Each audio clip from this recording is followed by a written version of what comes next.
ഒരു ദിവസം എഡി ജോലി ചെയ്യുന്ന ചാനലിന്റെ ഹെഡ് എഡിയെ വിളിച്ച് ഒരു കാര്യം ഏൽപ്പിക്കുകയാണ്. ആ സ്പേസ് സ്റ്റേഷന്റെ ഉടമയായ ഡ്രേക്കിനെ ഇന്റർവ്യൂ ചെയ്യണമെന്ന്. എന്നാൽ എഡിക്ക് അത്ര താല്പര്യമൊന്നുമില്ല. എങ്കിലും ചാനലിന്റെ ഹെഡ് അല്ലേ ഇത് പറയുന്നത്, അതുകൊണ്ട് തന്നെ അതിന് സമ്മതിക്കുകയാണ്. അങ്ങനെ അവിടെ സീൻ കട്ടാകുന്നു. അടുത്ത സീൻ കാണിക്കുന്നത് എഡിയെയും അവന്റെ ഗേൾഫ്രണ്ടിനെയുമാണ്. അവർ അന്നത്തെ ഡിന്നർ എല്ലാം കഴിഞ്ഞ് ഫ്ലാറ്റിലേക്ക് പോയി ഉറങ്ങാൻ കിടക്കുന്നു. ഉറക്കത്തിനിടയിൽ എഴുന്നേൽക്കുന്ന എഡി വെള്ളം കുടിക്കാനായി ഫ്രിഡ്ജിനടുത്തേക്ക് വരികയാണ്. അപ്പോഴാണ് ഗേൾഫ്രണ്ടിന് ഒരു ഇമെയിൽ വരുന്നത്. ടോപ്പ് സീക്രട്ട് എന്ന് പറഞ്ഞാണ് ഇമെയിൽ വന്നിരിക്കുന്നത്. അത് എഡി കാണുകയാണ്. ഗേൾഫ്രണ്ട് ആണെങ്കിൽ നല്ല ഉറക്കം. പാസ്വേഡ് അറിയാവുന്ന എഡി ആ മെയിൽ ഓപ്പൺ ചെയ്ത് വായിക്കുകയാണ്. ഈ മെയിലിൽ ഡ്രേക്കിനെ കുറിച്ചും അയാൾ നടത്തുന്ന സ്പേസ് സ്റ്റേഷനെ കുറിച്ചുമായിരുന്നു. ഡ്രേക്ക് അവിടെ ക്രൂരമായ പരീക്ഷണങ്ങളാണ് നടത്തുന്നത്. മനുഷ്യരെ വെച്ചെല്ലാം അയാൾ പരീക്ഷണങ്ങൾ നടത്തുന്നു. അയാൾ പരീക്ഷണം നടത്തി മരിച്ചുപോയ 3 പേരുടെ പേര് വിവരങ്ങൾ ആ ഇമെയിലിൽ ഉണ്ടായിരുന്നു. അടുത്ത ദിവസം എഡി പോകുന്നത് ഡ്രേക്കിനെ ഇന്റർവ്യൂ ചെയ്യാനാണ്. ഡ്രേക്കിനെ കണ്ട് ഒരുപാട് ചോദ്യങ്ങളൊക്കെ ചോദിക്കുകയാണ് എഡി.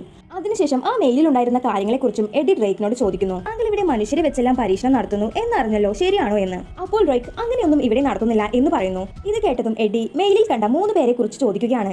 ഇത് കേട്ടതും ഡ്രേക്കിന് നന്നായി തന്നെ ദേഷ്യം വരുന്നു. ഉടനെ തന്നെ എഡിയെ പിടിച്ച് പുറത്താക്കുകയാണ്. അടുത്ത സീൻ കാണിക്കുന്നത് എഡി ചാനലിന്റെ ഹെഡിനോട് സംസാരിച്ചുകൊണ്ടിരിക്കുകയാണ്. ചോദിക്കാൻ പാടില്ലാത്ത ചോദ്യം ചോദിച്ചതുകൊണ്ട് തന്നെ എഡിയുടെ ജോലിയുടെ കാര്യത്തിൽ ഒരു തീരുമാനമായിരിക്കുന്നു. അങ്ങനെ എഡി നേരെ ഗേൾഫ്രണ്ടിനെ കാണാൻ പോവുകയാണ്. ഇവൻ കാരണം അവളുടെ ജോലിയും തെറിച്ചിട്ടുണ്ട്. അങ്ങനെ അവളാണെങ്കിൽ അപ്പോൾ തന്നെ അവനോട് ടാറ്റാ ബൈ ബൈ പറയുകയാണ്.